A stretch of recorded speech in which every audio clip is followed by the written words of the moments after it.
आशा करता हूँ आप सभी अच्छे होंगे।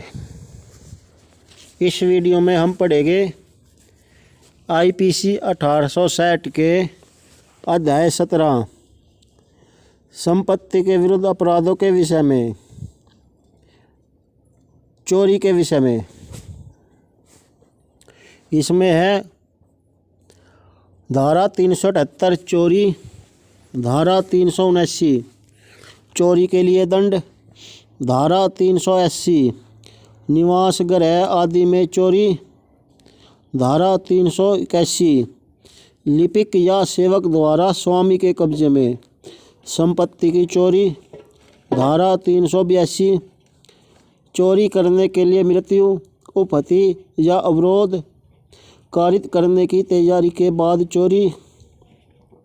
धारा 383 उद्यापन, धारा 384 उद्यापन के लिए दंड, धारा 385 उद्यापन करने के लिए किसी व्यक्ति को क्षति के भय में डालना, धारा 386 किसी व्यक्ति को मृत्यु या घोर उपहति के भय में डालकर उद्यापन, धारा 387 उद्यापन करने के लिए किसी व्यक्ति मृत्यु या घोर उपहति के भय में डालना, धारा 388 मृत्यु का आजीवन कारावास आदि से दंडनीय अपराध का अभियोग लगाने की धमकी देकर उद्यापन, धारा 389 उद्यापन करने के लिए किसी व्यक्ति को अपराध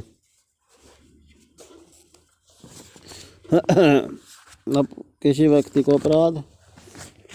का अभियोग लगाने के बहस में डालना, धारा 390 लूट, धारा 391 डकैती, धारा 392 लूट के लिए दंड, धारा 393 लूट करने का प्रयत्न, धारा 394 लूट करने में स्वेच्छा उपहति कारित करना, धारा 395 डकैती के लिए दंड, धारा 396 हत्या सहित डकैती, धारा 397 मृत्यु या घोर उपहति कारित करने के प्रयत्न के साथ लूट या डकैती, धारा 398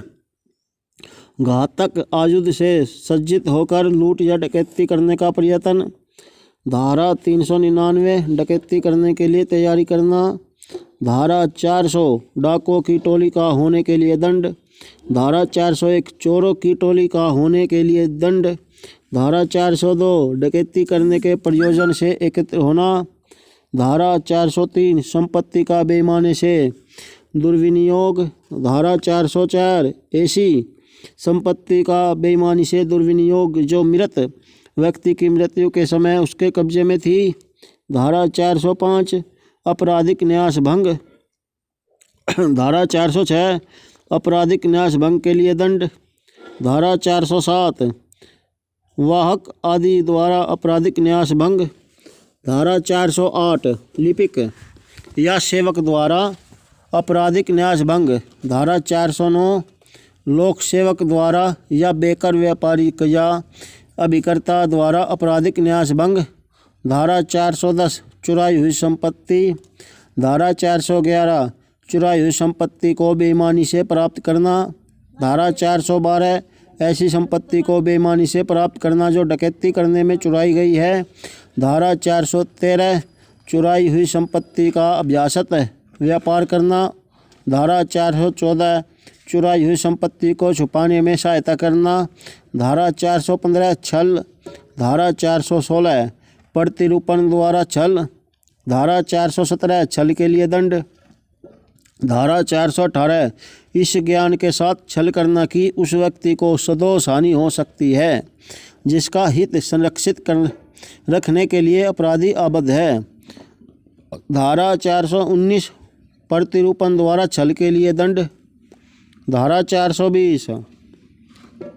छल करना और संपत्ति परिदत्त करने के लिए बेईमानी से उत्प्रेरित करना, धारा 421 लेनदारों में वितरण निवारित करने के लिए संपत्ति का बेईमानी से या कपटपूर्वक अपसारण या छिपाना, धारा 422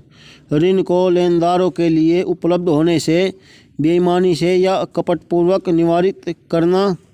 धारा 423 अंतरण के ऐसे विलेख का जिसमें प्रतिफल के संबंध में मिथ्या कथन अंतर्विष्ट हो, बेईमानी से या कपटपूर्वक निष्पादन। धारा 424 संपत्ति का बेईमानी से या कपटपूर्वक अपसारण या छिपाया जाना। तो आशा करता हूँ आपको मेरी यह वीडियो पसंद आई होगी। कृपया मेरे चैनल को सब्सक्राइब कीजिए और लाइक का बटन दबाइए और अपने दोस्तों को शेयर कीजिए ताकि उनको भी आपकी तरह लाभ पहुँचे। धन्यवाद।